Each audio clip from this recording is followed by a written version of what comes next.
Yo, lots of joy here. And today I'll be going over a product that has been very important to my hair looking as good as it is. And that is tea tree. Tea tree oil as a whole has been very helpful for my hair and my sensitive scalp. Now, I have always used Paul Mitchell products, even when I was a young boy with much shorter hair. But it was always a balancing act of, do I want my hair to look good or do I want my scalp to be itchy and irritated? Because I would try out products that were meant to help out my scalp by drying it out.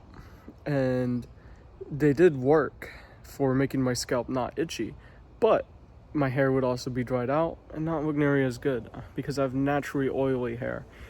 Because of the sensitivity of my scalp, using leave-in products is not much of an option for me. It is something that typically irritates my scalp more often than not. And I found that it worsened sunburns especially. I don't know what it was, but using leave-in products would amplify the sun and turn my scalp very, very red. Now, both of these bottles here only say to use a very small amount, but I disagree with that, and the directions are kind of vague on what to do with these. When it comes to the shampoo, after rinsing my hair with hot water, I will apply about 3 pumps worth around the top of my head, and then I typically sit down on the ground in order to get really into my hair. And typically, I'll do 2 pumps for each parted side into my hair of the shampoo. And that allows for me to really get in there and really help out my hair and to make sure that I get a whole lot in there. Which I did try using only a small amount. I don't know what it was, but using a small amount did not have a good effect on my hair. It did not look as oily and naturally nice as it typically did. And so using a whole lot and just drowning it in it, I found helps me a whole lot more than just being conservative in its usage. And typically I'll do 2 pumps for each parted side into my hair of the shampoo. And that allows for me to really get in there and really help out my hair and to make sure that I get a whole lot in there, which I did try using only a small amount. I don't know what it was, but using a small amount did not have a good effect on my hair. It did not look as oily and naturally nice as it typically did.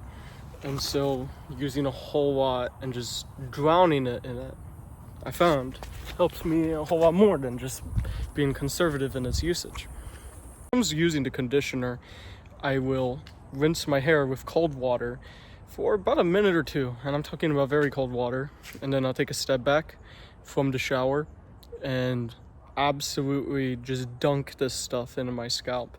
This stuff is the part that helps my scalp out the most, and so I'll really scratch it into my scalp and make sure it's deep in there, and I'll put a little bit on my hair as well, but the most important part is getting it into my scalp.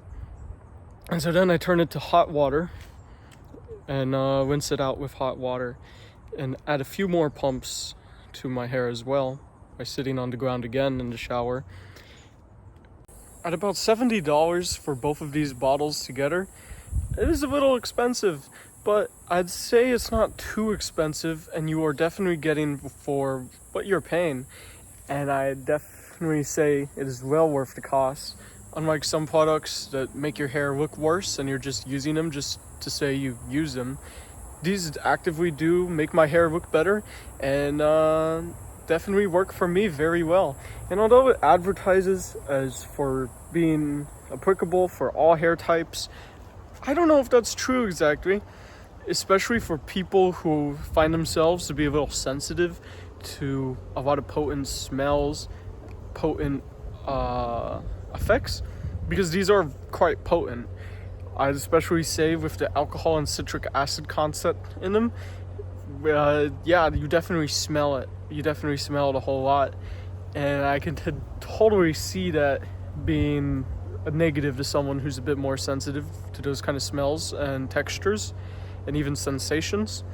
When I am putting them in my hair, it is, and in my scalp, it's absolutely a tingling sensation as they advertise on the bottle, which to me, this tingling sensation is quite nice at times. getting it into your eyes is not a fun experience, I will say. It does make your eyes tingle.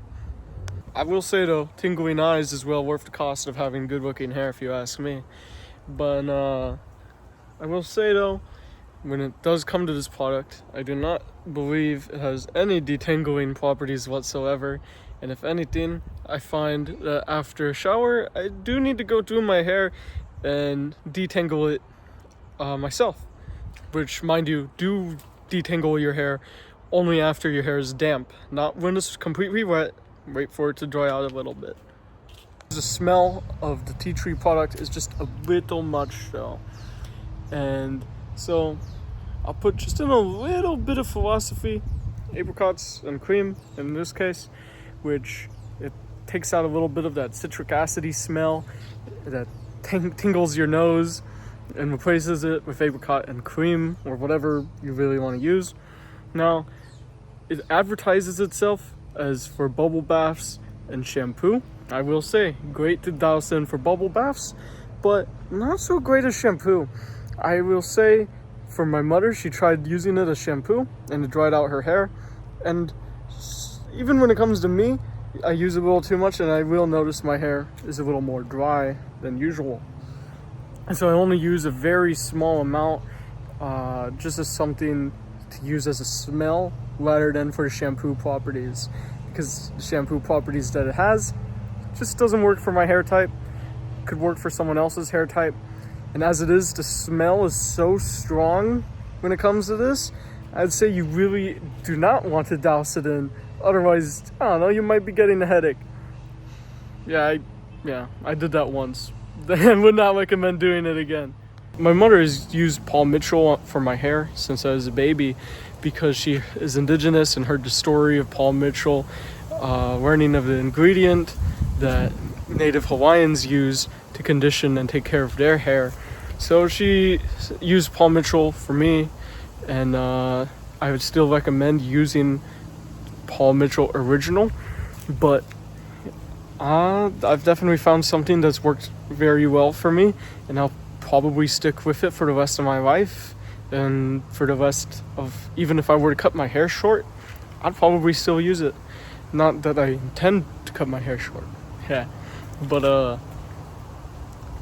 when it comes to anything I recommend, and hair recommendations as a whole, I highly recommend using things slowly and slowly implementing them into your routine, and not diving in head first. Sometimes it does work to dive in head first. It really depends, but as a whole, just be careful with what you're using.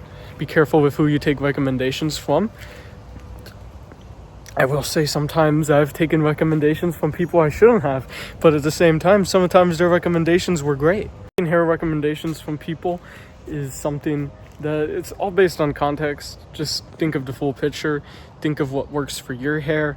Is your hair not oily? Is it oily? And is it long and straight? Is it short and curly?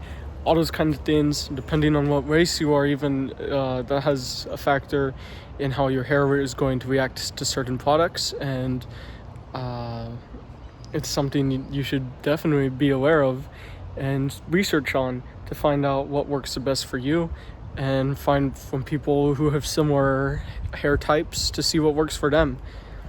For instance, my own hair type is a mix of Native American, Japanese, and European, so take with that information as you will. I am also a man and not a woman. There's a common conception online that you'll see now and then of, oh, boys only do the 3-in-1 shampoo and their hair looks all glorious, compared to women who use all these different products and then their hair turns out poor. I'd say that is more due to overworking hair, and how women will typically put a whole lot more of effort, and sometimes putting more effort, more products, more styling that does more harm than good, versus boys will also just use a 3-in-1 and think their hair looks good. But you'll see some boys with long hair, and honestly they probably should. Of course, at the end of the day, it is your own hair, do as you please. But for me, where my goals stand is the health of my hair, and I think in the long term when I think of my hair, of what will it look like in 10 years from now. Who knows? And maybe they'll be all the way to the floor. But in order to get to those kind of lengths, you definitely got to take care of your hair and find those kind of balances of how to take care of it to get the best growth, to get the best look. It's a delicate balance of cutting split ends and not overworking your hair, or even just if you want to maximize growth and not take care of your hair as well, your hair could permanently not look as good. You can see sometimes in people with long hair, their hair will vary from place to place along their back of when they were taking care of it and when they weren't. So when you do things to your hair, it's almost like in the earth, where you'll see layers of history of how you were taking care of your hair. Even in my own, I can see some of those things of like, oh, there is where I wasn't taking my care of my hair as well. And or even abuse that my hair gets subjected to at times, just from things that I do. And as a whole, for me, I aligned pretty much with being Native American, and so I definitely have a connection to my hair and fully understand the spiritual significance of my hair, but it's definitely something that I am in connection with, and so that's why I want to take the best care of my hair that I can. And so in doing this, I hope I'm sharing tips and tricks that everyone else can take away from. And if you enjoyed this video, go ahead and subscribe and send this video to whoever you think can take away from this, whatever advice that I gave. Check out some of my other videos if you want.